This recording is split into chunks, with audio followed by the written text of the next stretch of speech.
రాజన్న సిరిసిల్ల జిల్లా కోనరావుపేట మండలంలోని కొలనూరు గ్రామంలోని మార్గదర్శి విద్యానికేతన్ స్కూల్లో ఉపాధ్యాయ దినోత్సవ వేడుకలు జరిగాయి. సర్వేపల్లి రాధాకృష్ణ చిత్రపటానికి పూలమాలలు వేసి విద్యార్థులు ఉపాధ్యాయులను ఘనంగా సత్కరించి తమ గురువులకు ఒక మొక్కను బహుకరించారు. ఈ కార్యక్రమంలో స్కూల్ కరెస్పాండెంట్ మండల చిరంజీవి, ప్రిన్సిపల్ మండల సునీత, ఉపాధ్యాయులు, విద్యార్థులు పాల్గొన్నారు.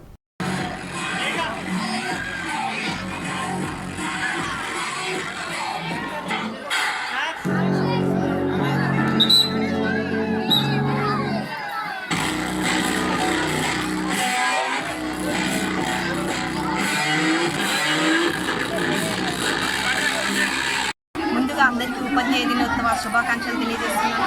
ఈరోజు దేశవ్యాప్తంగా ఉపాధ్యాయ దినోత్సవాన్ని ఘనంగా నిర్వహించుకోవడం జరుగుతుంది. అదేవిధంగా మా మార్గదర్శి స్కూల్ గొల్లపల్లి కొల్లూరులో కూడా ఘనంగా నిర్వహించాము. ఇందుకు విద్యార్థులు తమ ఉపాధ్యాయులకు ఘనంగా సన్మానించి సత్కరించడం జరిగింది.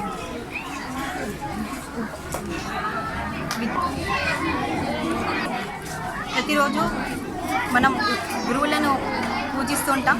గురు బ్రహ్మ గురు విష్ణు గురుదేవో మహేశ్వర గురు సాక్షాత్. దేశవ్యాప్తంగా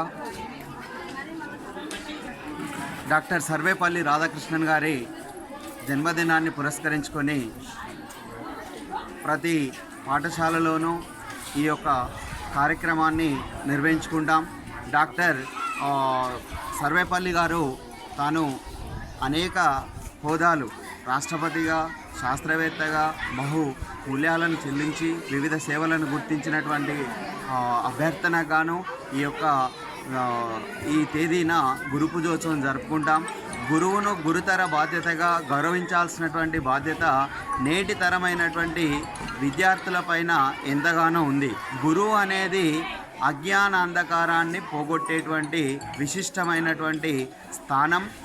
కావున ఒక గురువుకున్న గురుతర బాధ్యత ఏంటంటే, ఒక డాక్టర్ తప్పు చేస్తే ఒక వ్యక్తి మరణిస్తాడు, ఒక ఇంజనీర్ మరణిస్తే ఒక వంతెన కావచ్చు, నిర్మాణం కూలిపోతుంది.